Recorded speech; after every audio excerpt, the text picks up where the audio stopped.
Welcome to Liberate Your Authentic Self with Dr. Andrea Pennington, the prescription for living your life out loud. Wouldn't you like to feel free? You know, how you could go out in public not even caring what you're wearing. Like you could have messy hair. You could have just regular looking clothes on. Wouldn't it be wonderful to speak what's really on your mind? Okay, I'm not talking about cursing people out or being a total beep, but wouldn't it feel just amazing to not have all of this mental pressure of censoring yourself or wondering what other people are going to think, or always putting yourself 5 steps ahead to make sure that you're not going to embarrass yourself?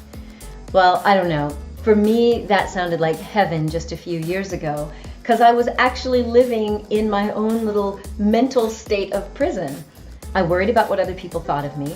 I worried about how I looked and how I sounded, and I wasn't free. Of course, now you see me. I'm liberated, hosting a show called Liberate Your Authentic Self, and the way I got there was, a lot of trial and error. But if you've heard any of my shows before, then you know that I'm kind of a science nerd and I love my processes. Well, joining me today is a very dear friend and a colleague and one of my mentees, and that is Helene Philipsen, joining us from Denmark. Hi, Helene. Hi, Andrea. And Helene has also found the emotional freedom to be and express her authentic self, and like me, she is sharing her gifts and her tools and her passion with the rest of the world. So through her coaching programs and retreats and speeches around the world, Helene is setting people free. And today, yes, woo! Today we are going to talk about how you can get a little bit of this emotional freedom to get past any blocks or, hang-ups that you might have that are affecting you and your relationships. What do you say about that, Helene? Is that a good setup for today? Yeah, I think it sounds awesome. I think it sounds really great. And you know what? It just made me think when you were speaking just now. I was thinking about how in my life before, I don't actually think that I was aware of how much I was a prisoner of my own emotional boundaries. Of my limitations and everything that was going on within me. What I could tell was that I wasn't feeling good. I felt like I was suffering. I felt pretty miserable, and it wasn't all the time, but it was there. And so I just didn't feel good. But I don't actually think that at the time I had the awareness that this was about emotional freedom or about codependent behavioral patterns, or I don't think I actually knew that, Andrea, to be honest with you. But what I could tell was that I wasn't doing great. Yeah. I didn't feel good inside, and for me personally, I dealt with quite a bit of anxiety, like anxiety attacks or panic attacks, and sometimes I would feel depressed. I didn't have a depression, but I had sort of depressive patterns, and mostly I felt like it was so difficult for me to interact with other people. I mean, I did it all the time. Yeah. I've always been a very sort of open, outspoken, I didn't mind speaking to strangers. And so it wasn't like that at all. But the connection with intimate connections, my partner, my best friends, I always felt really confused. And I remember thinking so often, okay, what is the right thing to do in this situation? Or how am I supposed to react in this situation? So I was trying to figure it out all the time, trying to figure it out. Yeah.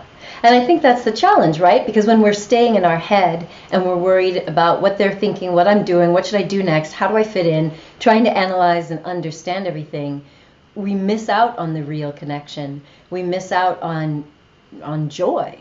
So even though we may not have a language to say, I am in emotional bondage, we know what that feels like and what the resulting interaction is like.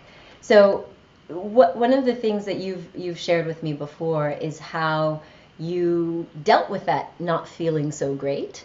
And one of the ways you dealt with it was with food. For me, it was my overachieving, trying it's still the external focus, right? It's like trying to find something out there that's going to make me feel like I'm enough, or to like at least calm down the anxiety, because I could pour my focus into that next goal, that next achievement, that next project. And, you kind of realize. Yeah, it's validate me, validate me, please. Somebody tell me I'm good enough, Yeah. Validate me. Somebody make me whole, make me feel good inside is what it was for me, because I was definitely, I've been a businesswoman for many years, but before I was just miserable inside whilst doing it. And it didn't, I didn't cherish my successes. I didn't. And I also failed on a regular basis, in the sense that I got some very, very precious experiences from the failing, Right. in quotation or whatever you call it. But it was a really, really hard way to live. Yeah. And looking for that approval, looking for the validation, looking for somebody to tell me that I was good enough, that I was lovable. I mean, honestly, come on, that is a pretty shitty emotional life. At least that's what it was for me. And it was that for me as well. And I did feel depressed. And like you, I never actually got a formal diagnosis, although I went to the doctors and literally to a psychiatrist, and I was like, look, I'm tired of pretending and hiding. And I just like, bleh, told him everything I was really feeling, the thoughts that were racing through my head at night, the anxiety, and how low my mood was, and how dark some of my thoughts were. And I fully expected to walk out of that doctor's office with a prescription for antidepressants, or maybe a hospitalization, so I could like get my shizzle together. And he said no. And I'm like looking at him like, wait, what? How are you going to tell me no? I am depressed, damn it.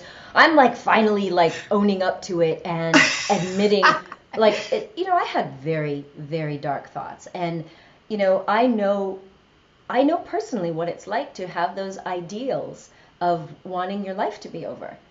I never made any plans, so we call that suicidal ideations. We had ideas about it, and I had fantasies that my life would be better if it were over. I never had any desire to act out on it. I never like created a plan. But I admitted all of that, thinking, okay, this is the real deal. This is the real confession time, and I will accept whatever needs to happen, because I can't go on living like this. I can't like put up with the pain anymore. And what he told me was, you're not depressed. And I'm like, I think I should know. And he said, and you're not crazy, because I also thought with that level of anxiety and the racing thoughts, I was like, this is not normal. And because of his work at a really serious psychiatric hospital, he said to me, Andrea, you know the hospital that I work for, the kind of patients that I take care of. He said, so I don't like to use the term, but do you think that I probably know what crazy is? And I said, yeah, that's kind of why I chose you. And he says, well, if I know crazy, I can tell you you're not crazy.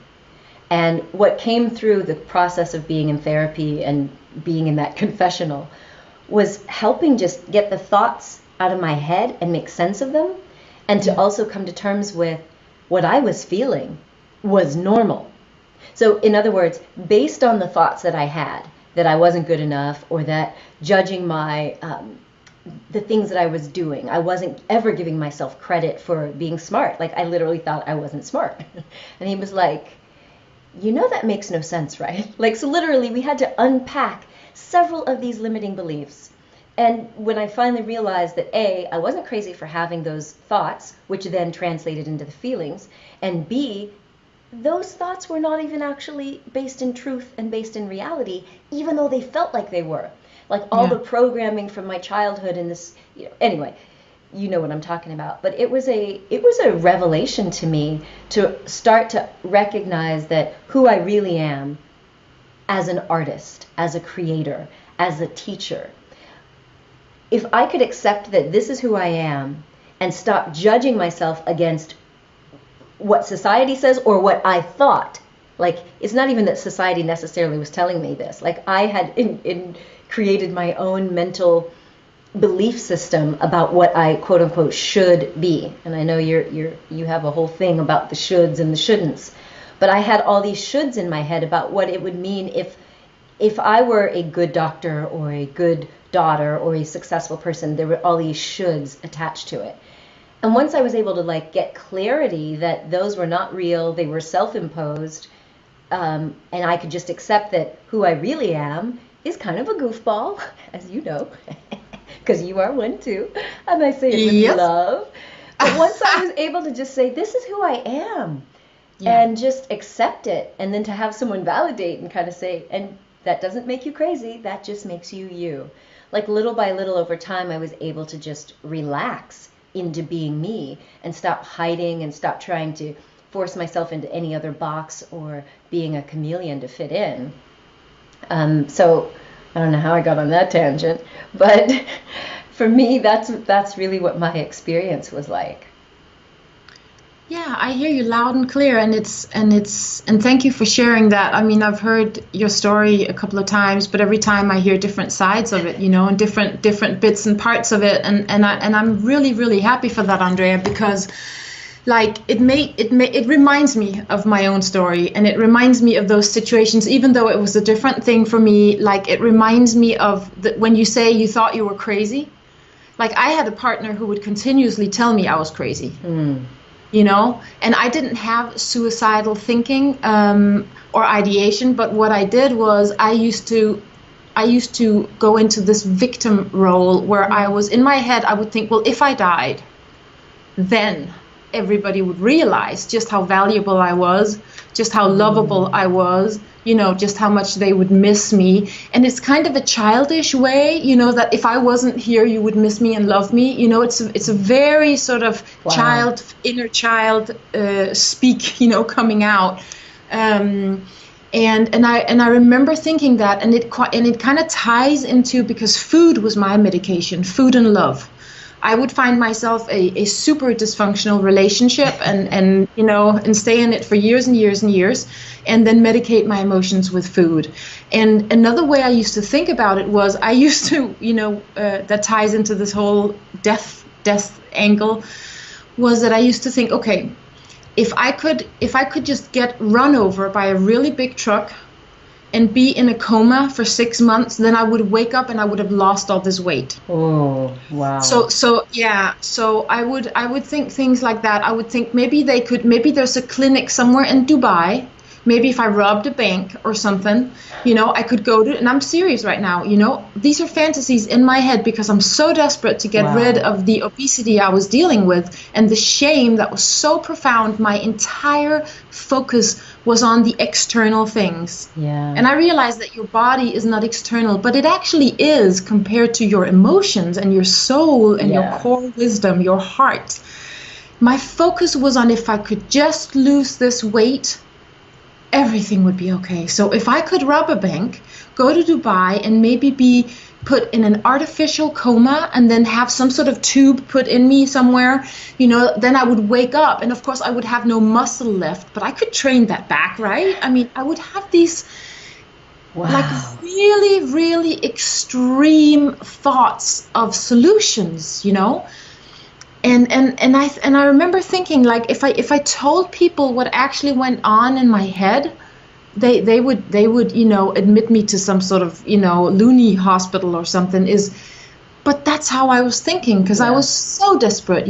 I tried all these diets. I did so much self-harm, Andrea. I did so much self-harm in the name of weight loss, just because I was so desperate, really. And of course, none of it worked. None of it worked. It would work short term. I would get really good temporary solutions. I would lose, 60 pounds, but then I would lose 20 pounds, depending on whatever it was. And then I'd put them all back on and more. Right. And so it was just, but that it just made me think about that when you shared that, and this feeling of being crazy or being extreme. And for me, that would build up. It started gradually. The more extreme I treated myself, the more extreme I was also willing for other people. I discovered this whole, you very rarely let other people harm you in a way that you haven't already harmed yourself. Wow. Yeah. And that for me was a really big discovery, because it means you have to own that you have either thought or felt things or done things to or about yourself that you then allow others to do later on, whether it's abuse or it could be emotionally, verbally, physically, but it comes from a place of I have already thought those thoughts about myself or done things to myself that crossed my boundaries to such an extreme. Because if others do things to us that we haven't done to ourselves, it feels so wrong, right, so horrible, so new that we will be shocked by it and remove ourselves from it, And now I'm not talking about situations where you're more or less powerless. I'm not talking about extreme violence and where you're, where you are more or less, it's out of your control. But things like how our partners treat us. Yeah. And how we respond and react to that. Do we stay with it? Do we stay in it? Right. How do it can be a best friend, patterns between best friends. I mean, have you ever tried that? Having these friends where you can tell that you go on this, it's almost like an obsessive, cycle where you'll do things together that somewhere deep down, this shit isn't good. Exactly. This is not good. Exactly. But you're just on this, and then you'll pull apart and come back together like magnets. Boom, Because it's like, as you say, there's that familiarity. It's comfortable. Yeah. Even though it's torture, it's comfortable torture. When we get back from the break, what I'd love to dive into is this idea about self-worth. Because if we really thought that we were worth being treated nicely, then we would demand that of others.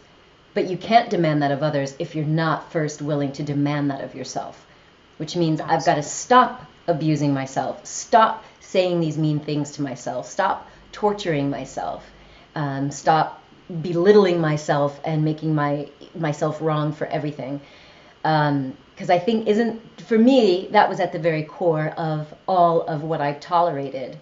It was this idea that, wait a minute, am I worthy of being happy, of being loved? Am I even worthy of success? Or do I always have to earn and earn and earn? So when we get back from the break, I'd love to pick it up there. Is that all right with you? That's fantastic. Awesome. Tune in daily to get fired up with insight and inspiration for purposeful living, conscious relationships, and soulful success. You're watching Liberate Your Authentic Self with me, Dr. Andrea Pennington. Check out the live version of this show, where I answer your questions in real time. Visit facebook.com/Dr. Andrea Pennington. Welcome back after this break at Liberate Your Authentic Self. Today, I am the honored guest of Dr. Andrea Pennington, and we are talking about emotional freedom.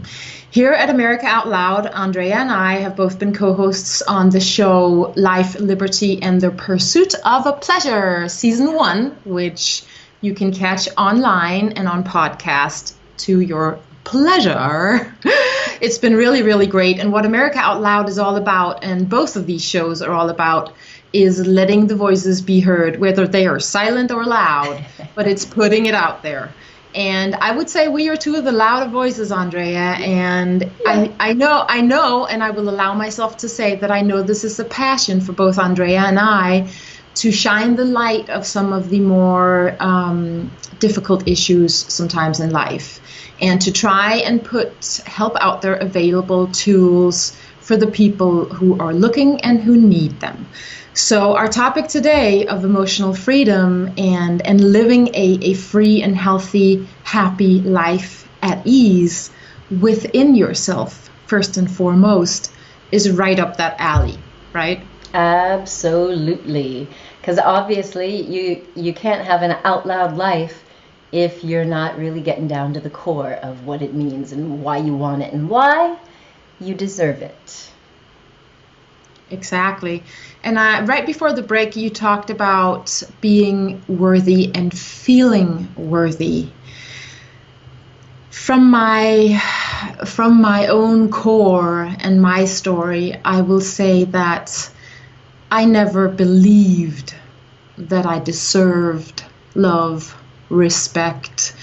And this doesn't come from a destructive point of view or from a self-pitying, I'm not good enough. It comes from a fundamental core belief from certain things that happened when I was a child, certain behaviors that happened, dysfunctional behaviors in my family life, that I took along with me on the rest of my journey, and I incorporated them into my own view of the world, into my own perception of this life that I was living. And then I developed certain survival strategies that would help me pull through, and that would help me get the love that we all as children need. So we start already as children, we start pretzeling ourselves into these different shapes so we can get the love that we need to survive.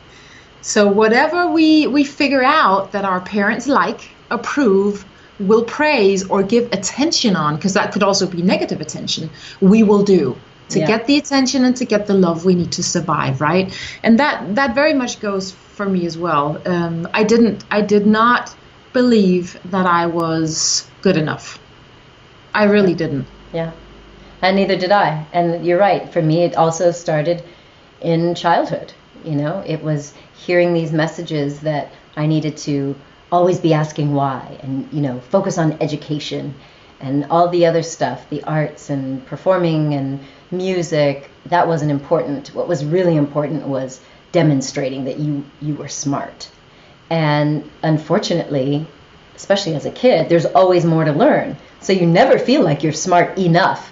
So even with straight A's, good grades, all of that, and even certificates and whatnot, I never felt like I was enough, good enough, smart enough, whatever enough. And so it started this kind of pattern of always looking outside of myself for that next thing to achieve, that next certificate or degree to prove that I've gotten that stamp of approval, so I must be okay, which means, okay, I've got the validation, which means you can admire me and love me now. And what's sad is that eventually I figured out that my dad, for example, he still loved me. Even if I got B's and sometimes C's, he still loved me. But that program had already been set. So I was still on the achievement track looking for outside validation well into my 30s. Yeah, it's crazy how much time we spend in life on these journeys. And actually, sometimes I think, I totally embrace that everybody's on their own journey. That is what this is about. And that when you're ready to look at it or to grow or to change, if it isn't working for you, you're ready when you're ready. Yeah. At the same time, I can tell that it is definitely part of my mission to tell my story, to share your story, so that it's heard, so that if we need to hear it, we can find that recognition and we can maybe get a spark of hope to get that process started. And I can't help but think, okay, had I heard my story 10 years earlier, would I have been ready to embark on this journey? Would I have understood that there was hope and tools? Maybe I wouldn't, I don't know. But I think putting it out there is part of it, just being honest about it, because that also takes away some of the taboo and some of the shame, right? Exactly. Because we don't grow up generally with models of people living their truth, following their own path, and being okay with it. We have these models of everyone else is also trying to fit in, trying to be in the cool group, trying to not be ashamed of this and that and the other. So even after you get outside of the house and you're into a school situation or some community situation, the models that we're getting are still models of conformity, fit in, go along with the crowd, don't, stand out too much, don't be too weird. And yet the reality is that's not going to provide the happiness that any of us wants, nor the sense of true acceptance. Because if we have to be accepted just by fitting in, it never feels good. And I know you've been in the same position. Like, you might get into the cool club or whatever, but if it doesn't feel good, it's like, what's the use of that? And for me, I think by you sharing your story as openly and honestly and sometimes as raw as you do, and me too. This is not something, like, I'm totally comfortable with it now. But like when I look back on even just the TED Talk that I gave a few years ago, it's kind of hard to watch it because I can tell at the times when my voice was shaky, and I had to rehearse it because it was like, oh my God, I'm finally telling the world my truth. But now I'm like, I'm laid back. I don't care if I make mistakes or mess up, because I'm just like, this is my reality. And what has happened is getting the response from other people saying, oh my God, I felt that way. I thought that way. I did that too. And what's happening now is I'm seeing people send me emails and reach out to me, or they come to a live event, and they are a few years ahead. Something that you were just saying, like, we learn as we go, and many of us, like myself included, I unfortunately am a kind of, I got to hit my head against that wall to prove, they told me that it's hard, but I need to prove how hard it really is. And so like you, I'm saying, well, if someone had told me this in my 20s, would I have believed them enough to say, oh, they're telling me that I can be my authentic self, my weird, goofy, whatever, I don't have to be so perfect. I may not have believed it if someone just told me that.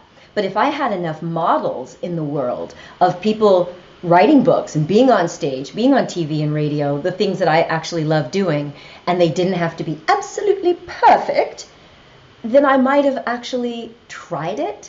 Because once you try it and you find out, oh, I didn't die, nobody kicked me off stage, and I'm alive to do this again for another day, then little by little I probably would have believed it. And so I think that's why it's so important to have a platform like we have, where we're open to sharing our truth and giving people tips and insights along the way in my own nerdy way. And you have your emotional freedom formula that lays out step-by-step processes that we can go through, so that as we try on these new behaviors and these new mindsets, we actually prove to ourselves it works.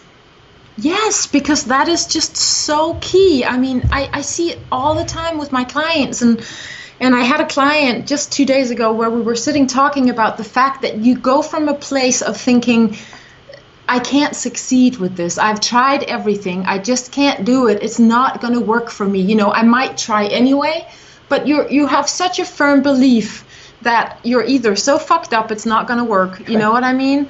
Or you're not strong enough. I hear this all the time about emotional eating. I have no willpower, I have no self-control, and yet emotional eaters are some of the strongest willed people I have ever met. Exactly. And I've been in touch with thousands now. So it's going through the proofs you keep getting of you actually now living life. Yeah. Walking that line one day at a time, sometimes an hour at a time, or a week or one situation at a time.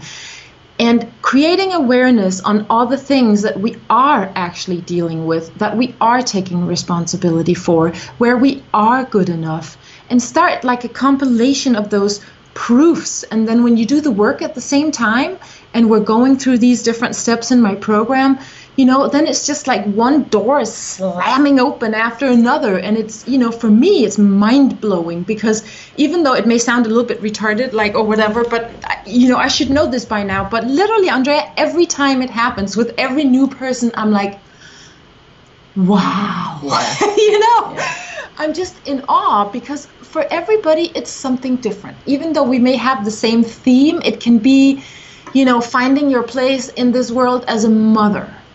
Figuring out, I have a client who is a quite a young woman who's a very successful business owner. Successful business owner. I will say it again a little more articulate. And she is just, what do you call it? Taking names and kicking ass or whatever. She is just, and finding her place with that, because even though from the outside she looks young and successful and just an Instagram story, you know what I mean? But on the inside, and so for her to find her place away from controlling, manipulating, and stressing like a crazy person over this life and really being miserable, so it's something different for everybody, where it just lets go. It lets go of that grip that it has over you, that prison that you live in and can't break out of, it literally amazes me every single time. And I grow every time with these amazing people. I grow every time with them as well. So I'm just sitting there like, yay, because that's why I do what I do. Yeah. I know I say it every time we talk, and I'll say it today as well. I really firmly and truly believe that only by sharing what I have can I keep it. So, that's the place I come from, and, I'm willing to bet money that you are too. It's, Absolutely. It solidifies it. You're right. It's like by sharing this. And it's also, I think, when you know that you have the answer to something, like, okay, let's just take it to something everyone can relate to, right? Like maybe you see a little baby and they're just starting to walk, and you just have this impulse that you just want to help them. You just want to, don't knock your head. I'm going to just, or, some kid who's trying to read, and you want to sound out the word for them, right? Because you just want to get past that kind of sticking point. Well, it's the same thing with clients. When I see people who are stuck on something that they just need a little finesse, or it's just a little flip of perspective, or like you just mentioned, like if we just change our focus from all the things that all these negative things you're focusing on, and focus it on all the strength that you actually have that may have been applied in a different area. Maybe you're not strong in the area you want to be, but look at your strength in this and this and this. Look at the progress you've made. Like I have this urge, this impulse to do that. Like I want other people to feel that same sense of confidence. Like, you know what, honey, you got this. Because it's in you. It's like all the stuff that's been planted in you to make you think that you're not good enough. All the experiences of quote unquote failure that you just are storing up as proof that you're not good enough and you can't. If you would just take that stuff out, because it's not natural. It's not naturally there. It got implanted and you believed it and bought into it because at maybe the time of life you were in, you might not have had any other higher awareness, or you didn't have anyone else to teach you and show you. So I'm like, you know what? If we can just take out all the bad programming, it's not even that we have to like reprogram and put new stuff in. It's like take out the bad stuff and let your natural brilliance start to shine forth. And just paying attention to who you really are, even before we get into like reprogramming tricks. Yes, exactly. Just looking at who you really are and how much of you is really okay and really brilliant and really beautiful and really lovable. Like you are an amazing human being. And as we get comfortable with just recognizing that, then it's easier for them to say, okay, what do I really want to create in my life? And then you start maybe doing a little bit of programming or affirmations or mantras that are going to start to help you keep your focus on where you want to go next. Yeah, absolutely. I couldn't, all I want to say now is what Andrea said. Ditto. No, because, for me, I remember what it felt like when I started walking down that path, and I had been in addiction treatment for my emotional eating. And I remember, my amazing partner now was new to me at the time. And he said, you have to share this with the world. You have to share this whole insane journey of yours with the world so that they can at least hear it and get hope. Yes. Just for the hope. And I was like, hell no, I ain't sharing shit with nobody, because there's a reason we talk about being in recovery and how that solidifies within you before you believe and step out when you're, sometimes it takes years. Yeah. There needs to be a buffer of a couple of years before you are ready to do whatever it is you want to do, or whether you want to sponsor or work with other people or step into more education about it. But the point I was trying to get to before I got a little off track was that to reconnect to the strength we have inside, there is something that happens almost every time I sit down for the first time with a new client. The first time we sit down and face to face, or on Skype, face to face, I will hear the words, I'm done, This is the end. I have nowhere else to go. I don't want to live like this anymore. I feel like I've tried everything. I feel like I have now failed officially at everything. I obviously can't take responsibility. for any of this that goes on in my life, I must be the weakest person on the planet.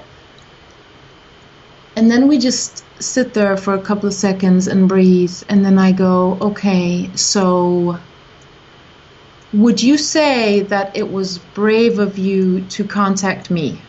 Mm-hmm. Like if I told you a story of a woman who went through everything you've gone through in life, whether it is, extreme drama or just a regular life battling your emotions, would you say this woman was brave to reach out to somebody like me, or that was a very positive, self-loving move?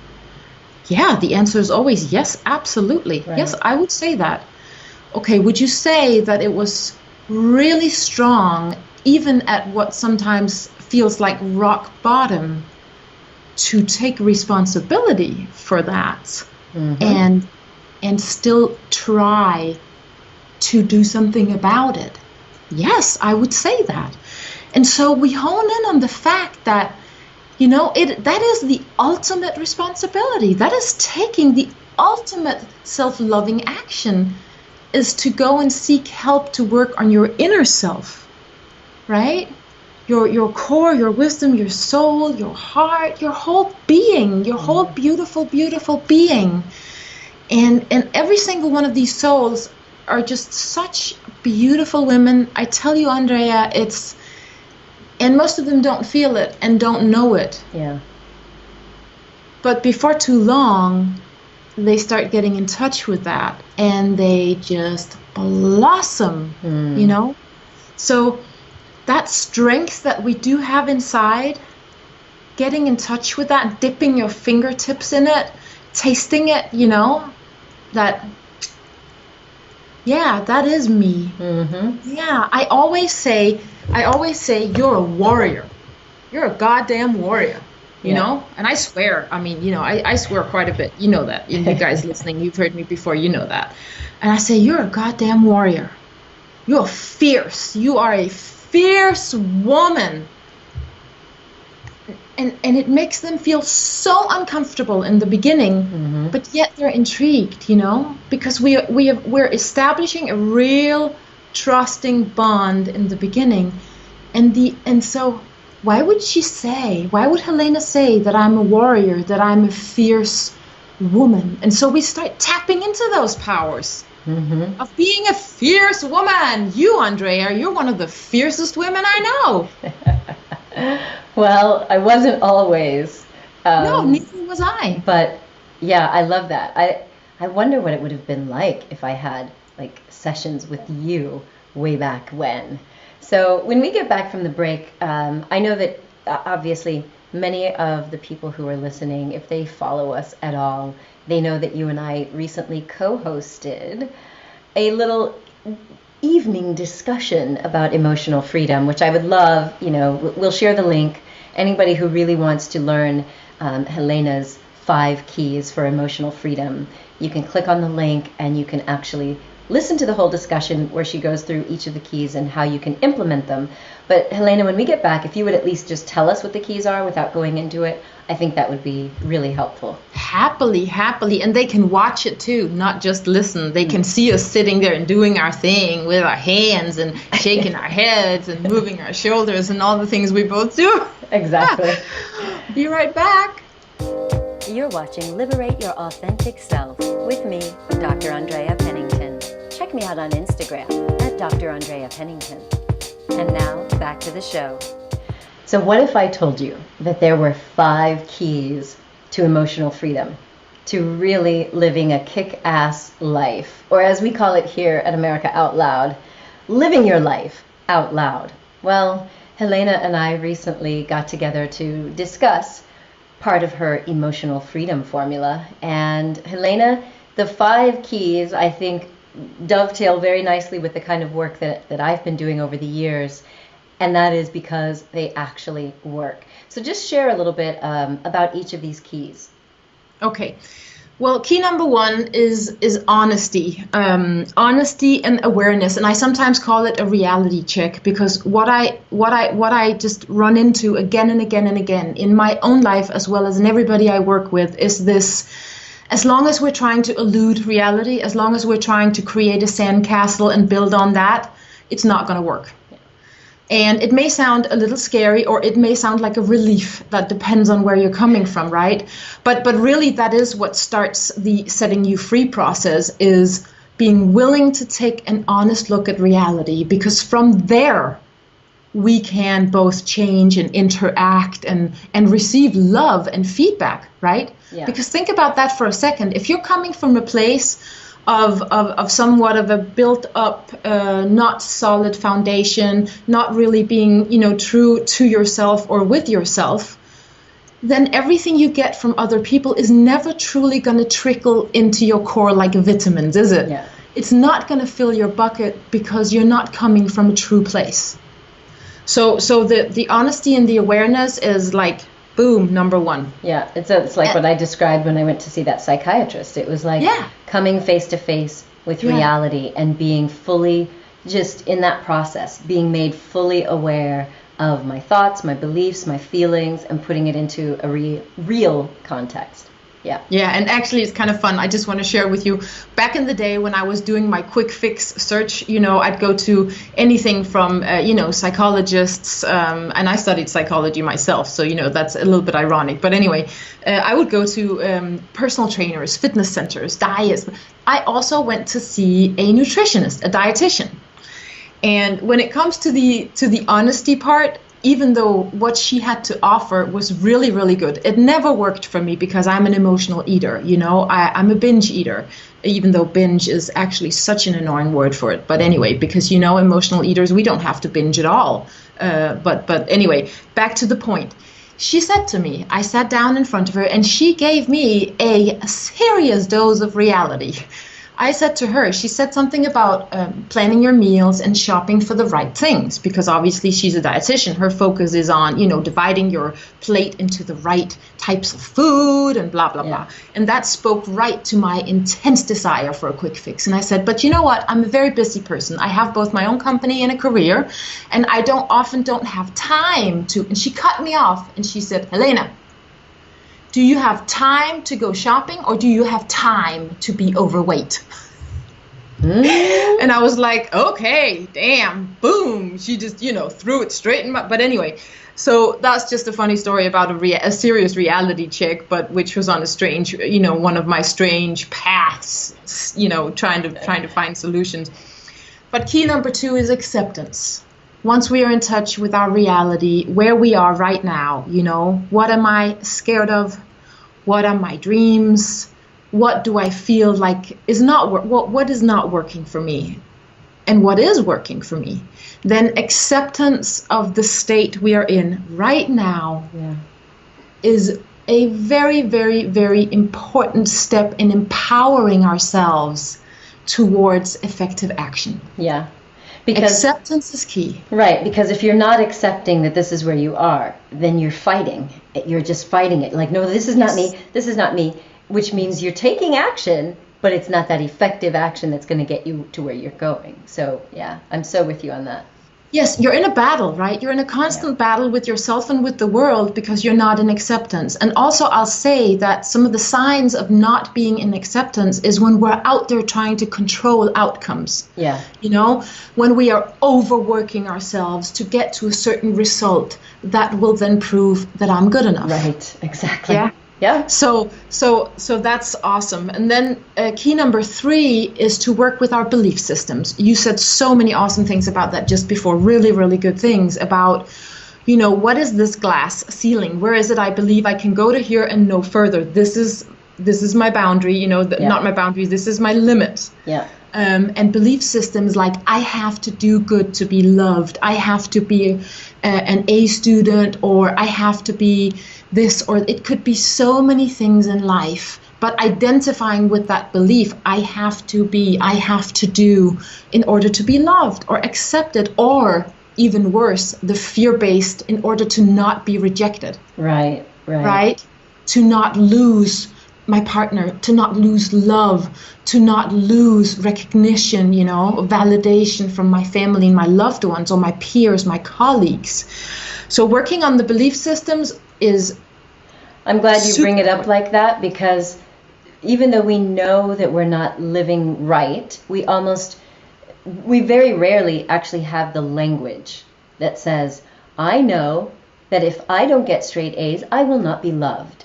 Like, we don't really think in those lyrical ways in our head. But once you go through this process of really identifying and making it concrete, what are the belief systems that your whole world is built upon?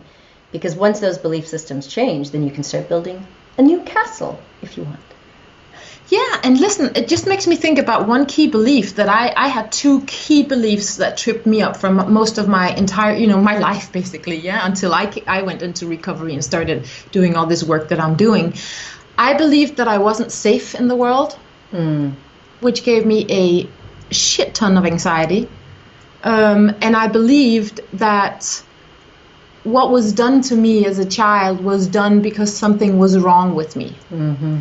So I internalized and made it personal, everything that happened, instead of understanding that everything that happened wasn't done to me. It just happened because it was all about my father's programs, my mother's programs, my friends' programs. Yeah. Everything that happens is about that person themselves. Yeah. So I made it mine. I took it and put that upon myself. I'm not safe. And this was done to me, thus I'm not good enough. How can I be? Or nobody would have ever done this to me. Right. So, key number 4 is building self-esteem. Because that is the next step to actually believing, okay, I deserve to protect myself, focus on my needs, assert myself, love, I deserve it. I am worth it. I don't have to do anything to earn it. I was born in love onto this planet with love. No matter whether my parents loved me or not, it got nothing to do with them. That is my existence. Yeah. My presence here is light and love. And getting in touch with that is the next thing that we work with in the steps, is building the self-esteem with loads of tools to do so, right? Mm-hmm. And that takes us right to the final step, the 5th step, which is basically a toolbox. Because if you look at your external life, you go to work, you have a whole set of tools that you use. You go to school for years and years, most people, or education, professional training, whether you're a tradesman, whether you're what would you call it, like somebody who, whether you're a mechanic or a professor, whether you're an accountant or a beautician, you have a toolbox. Exactly. We all have our tools. Yes, and we need the same toolbox in our inner emotional and spiritual life.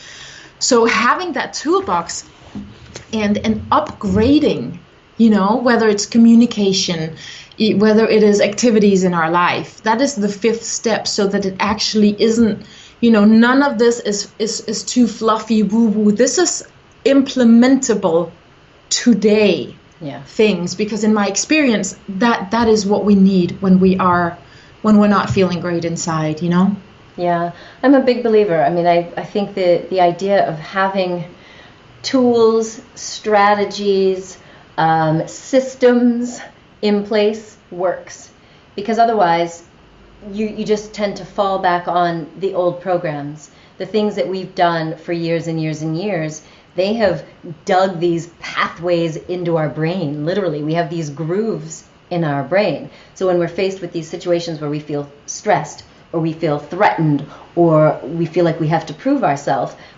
hey, those programs are quick and easy to pop right back into play, and we start positioning ourselves just like we always have. So I love that you have these sort of systems. These are your tools. These are how you use them in certain situations. Because I think if it would be ideal if we had, emotional intelligence and self-management skills in school, right? Like, we don't learn psychology. Amen to that. Until you get into university, or maybe you have a teensy bit of it, in high school, but it's more like the theory, as opposed to, this is how you manage your emotions and your life. Like, wouldn't that be a brilliant idea? Yeah, it would be absolutely amazing, and it should be mandatory, I really think so. We need it, we need it. This is a technological world we live in, which enables us to share the things we're doing today. So that's the beautiful part of it, but it also disconnects us somewhat So if we could get empathy and emotional intelligence and values, needs, and boundaries, onto the schedule at school, hallelujah, Yeah.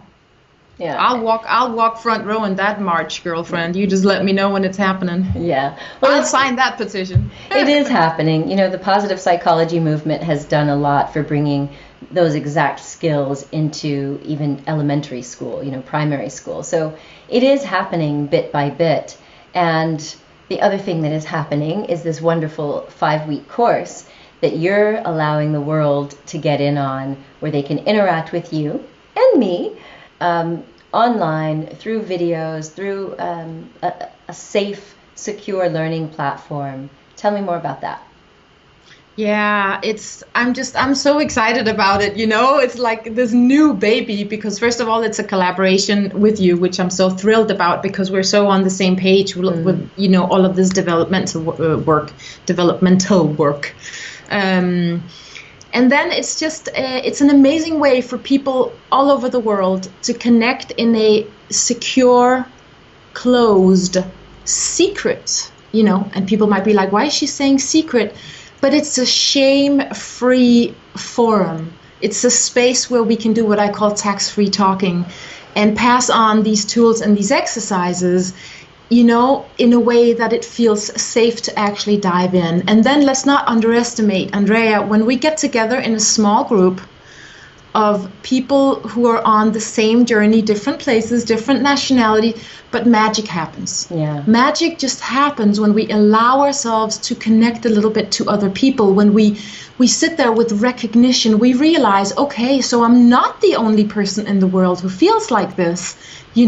When we get positive feedback for people in our group from our bravery for just showing up, maybe sharing something difficult or sharing something wonderful, magic just happens. So I'm so excited about it. And this, of course, is an open invitation to anybody listening to check out our talk on emotional freedom. Or if right now that you're ready to take your life somewhere else, then to join the online program. There's some limited seating going on, as there always is with that type of program. But don't hold back. Jump in and check it out is what I would say. Absolutely. Well, we'll put the links in the description. Yes. You could also email me, drandrea@americaoutloud.com, and I'd be happy to give you some more information about it as well. And how can we connect with you online, dear Helena? Well, I'm on my website, helenephilipsen.com, and I am Helene Philipsen at America Out Loud. So you can connect with me there as well. I have a We have to spell out your whole name in your email? Yeah. Yes, I think so, actually.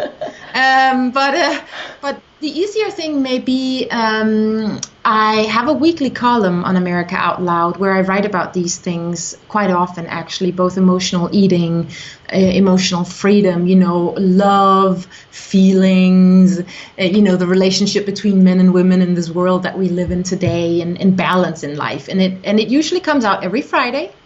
And it's under my name, Helena, with an E at the end, E like echo, and then Philipsen, Philipsen. I could spell it with the whole phonetical alphabet like the military people do. It's okay. But I won't. Well, wonderful. Through that. So connect with Helena, connect with me at AndreaPennington.com. We're also on Facebook a lot. And you can find us at America Out Loud on our respective expert pages. Well, Helena, it's been fun to have this conversation, just being open and honest about where we've been and where we're going. So I thank you, I honor you for the great work that you're doing in the world. Right back at you, Andrea. Thank you so much for having me. It is always such a pleasure. All right, my friends. Well, until next time, remember that you are a gift to the world. So share your presence with passion. And may you be free from suffering. May you be truly well in body, mind, and heart. And may you be truly happy. Much love. Bye. Thanks for tuning in. Be sure to follow me on Twitter at Dr. Andrea. And did you know I'm on the radio daily? Visit AmericaOutloud.com to download the Talk Radio app.